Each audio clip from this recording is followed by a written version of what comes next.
दोस्तों हम लोग आज हल करते हैं 2011, 13, 14 और 16 में पूछे गए पर्यावरण के मुख्य प्रश्नों पर जो हमेशा पूछे जाते हैं।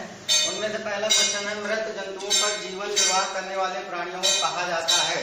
पैरासाइट, स्कैवेंजर, डिकम्पोजर, ये सब अंग्रेजी में लिखे गए हैं। इनका मतलब मैं आपको बता देता हूँ। पैरासाइट वो होते हैं प्राणी जो जीवित जंतुओं पर रहते हैं, जैसे आप लोगों ने देखा होगा जुआ या चप्टी जैसे जीव जो दूसरों के शरीर पे चिपके रहते हैं। स्कैवेंजर, इसका मतलब होता है अपमार्जक। अपमार्जक वे प्राणी होते हैं जो मरे हुए जानवरों को खाकर या मरे हुए जानवरों पर ही निर्भर होते हैं। जैसे मुख्यतः आपने गिद्ध को देखा होगा, गिद्ध जैसे जंतु स्कैवेंजर कहलाते हैं। तो इस प्रश्न का उत्तर प्रश्न के हिसाब से स्कैवेंजर ही होगा, क्योंकि इसने पूछा है मृत जंतुओं पर यानी मरे हुए जानवरों पर कौन निर्भर होते हैं। आखिरी है डिकम्पोजर, इसको भी परिभाषा आप जान लीजिए।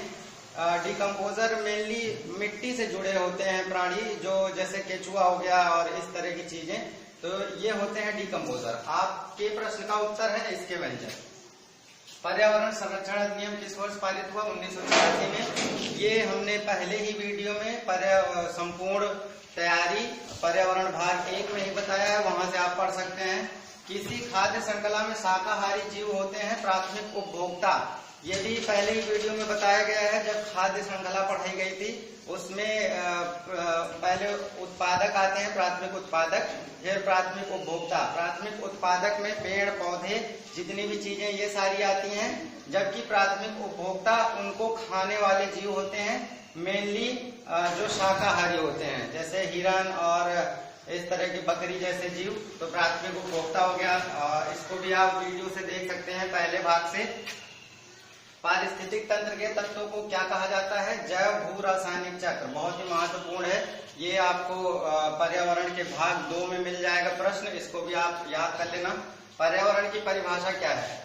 दोस्तों यहाँ पे पर्यावरण की परिभाषा पूछी गई है। परिभाषा, घटक नहीं पूछे गए हैं, तो हमें परिभाषा बतानी है। चीजें जो हमें चारों ओर से घेरे हों।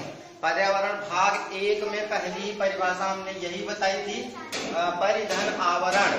परि का मतलब चारों ओर, आवरण मतलब से घिरा हुआ, यानी जो चीजें हमें चारों ओर से घेरे हुए हैं वही पर्यावरण की परिभाषा है। अगर यहाँ पे घटक पूछे जाएं तो पर्यावरण के घटक में जैविक और अजैविक दोनों घटक आते हैं। अगला है पर्यावरण जागरूकता का किसके द्वारा सृजन किया जा सकता है? तो सबसे अच्छा माध्यम है क्षेत्रीय भ्रमण द्वारा। ये आपका सर्वोत्तम सही विकल्प होगा। चिपको आंदोलन से कौन सा राज्य जुड़ा हुआ है? इससे उत्तराखंड जुड़ा हुआ है। ये पेड़ों की कटाई को रोकने के लिए आंदोलन चलाया गया था, और तब ये उत्तर प्रदेश में था, जबकि अभी जो उत्तर दिया गया है उसमें उत्तराखंड, क्योंकि अब ये उत्तराखंड से जुड़ गया है जब से अलग हुआ है। निम्नलिखित में से कौन द्वितीय श्रेणी का उपभोक्ता है? तो द्वितीय श्रेणी का उपभोक्ता शेर होगा। प्रथम श्रेणी के उपभोक्ताओं में बकरी, हिरन जैसे जंतु आते हैं। फिर उनको जो खाने वाले हैं वो द्वितीय श्रेणी के उपभोक्ता कहलाते हैं। तो इसमें आपका उत्तर शेर हो जाएगा।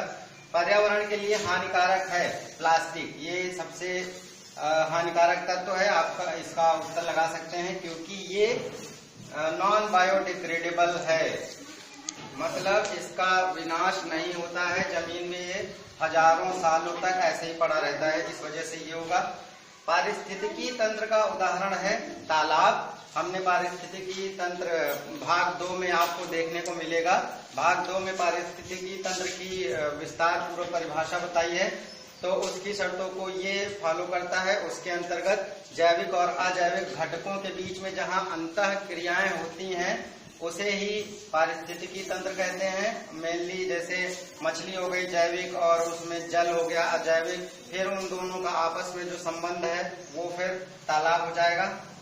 प्रकाश संश्लेषण संपादित होता है सभी हरे पौधों द्वारा ही प्रकाश संश्लेषण की प्रक्रिया हो सकती है। अधिकतर पेड़ पौधे पाए जाते हैं स्थल मंडल में, जमीन पे, क्योंकि जमीन पर ही अधिकांश पेड़ आपको जमीन पर ही मिलेंगे। पानी में बहुत ही कम या बहुत ही छोटे या बहुत ही सीमित वृक्ष मिलेंगे। इसमें आपका उत्तर स्थल मंडल हो जाएगा।